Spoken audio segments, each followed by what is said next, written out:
Vidéo pour les entrepreneurs ou ceux qui sont tentés par l'entrepreneuriat. Je vais combattre ainsi une idée que j'avais vraiment au début quand je me suis lancée et qui je pense qui est importante à combattre. C'est qu'il ne faut pas s'inspirer de ce qu'on voit sur Internet. Quand tu commences à t'intéresser à l'entrepreneuriat, forcément tu vas voir sur Internet, tu trouves plein de gens qui sont entrepreneurs, qui te disent comment devenir, etc., comment devenir entrepreneur, etc. Et je vais te raconter comment moi je me suis un peu perdue dans quelque chose en espérant que peut-être je vais t'aider à pas trop à aller te tromper au même endroit.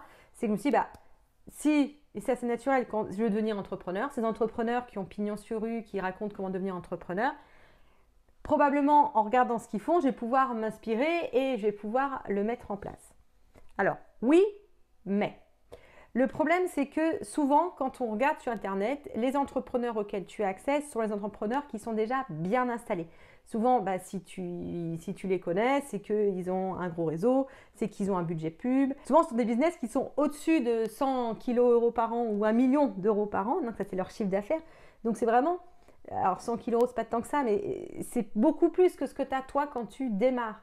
Et donc, en fait, tu t'inspires de gens déjà installés pour voir comment démarrer.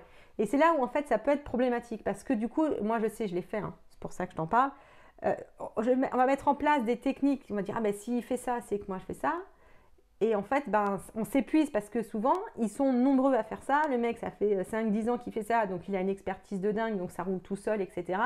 Et toi, tu essayes de faire la même chose qu'un mec qui a 1 million d'euros et 10 personnes, tout seul dans ton salon. Et ça ne fonctionne pas.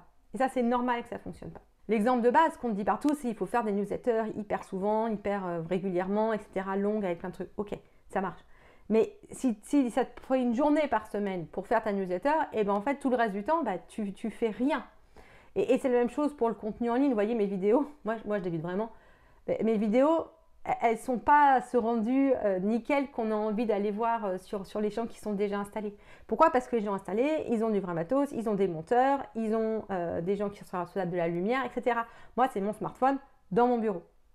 Donc, il faut faire attention à de qui on s'inspire, etc. Alors, ça ne veut pas dire qu'il ne faut pas du tout s'inspirer d'Internet, mais ça veut dire qu'il faut faire attention à ne pas copier directement ce qu'on voit des gens qui ont réussi. L'autre chose auquel il faut faire attention, c'est que les gens qu'on voit sur Internet, ce que tu vois, c'est leurs produits finis. C'est-à-dire que comme tu y as accès, tu es à leurs produits finis.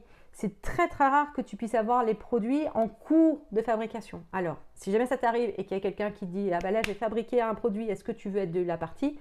Rentre dedans parce que c'est quelque chose que tu verras pas souvent et qui est hyper intéressant de voir comment est-ce qu'on construit quelque chose au début.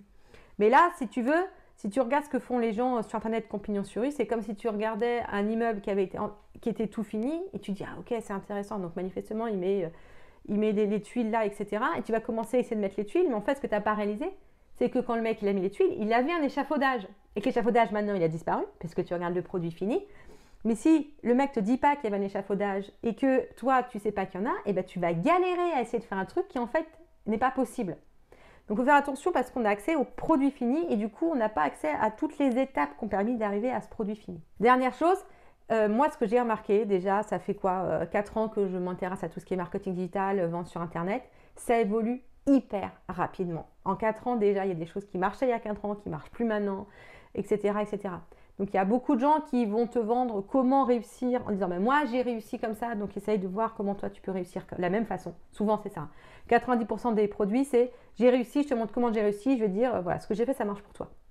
Alors je dis pas que c'est pas vrai, d'accord, il y a des produits qui sont très bien comme ça, mais il faut faire attention parce que ça peut être une façon qui fonctionnait à un moment dans un contexte donné avec le coup de chance que la personne a eu et c'est pas forcément transférable. Donc, essaye de voir si jamais tu veux t'inspirer de ce qui est sur Internet, ce qui est transférable. Est-ce que il te dit juste comment moi j'ai fait, est-ce qu'il te vend juste comment lui il a fait, ou est-ce qu'il a un peu plus de recul, un peu plus de gens, un peu plus de contexte, etc. avant d'aller peut-être soit t'inspirer, soit même carrément acheter un produit sur Internet. Avec ça, j'espère que tu as compris que certes, c'est intéressant de prendre des modèles sur Internet de gens qui ont réussi, de voir ce qui fonctionne chez eux, ce que tu as envie de mettre en place, avec attention, pas faire tout directement parce que c'est vraiment un piège dans lequel moi je me suis laissée enfermer, donc j'espère que toi non. Si jamais cette vidéo, tu penses qu'elle peut intéresser d'autres personnes qui se lancent dans l'entrepreneuriat, qui sont à fond sur Internet, etc., n'hésite pas à partager parce que tu vois, moi je suis vraiment en début de lancement, j'ai vraiment très peu d'abonnés, donc si tu veux m'aider à en avoir plus et à aider plus de gens, tu partages, tu commentes, tu mets des pouces de toutes les couleurs et tu fais marcher l'algo. Comme ça, je vais pouvoir faire plein de nouvelles vidéos.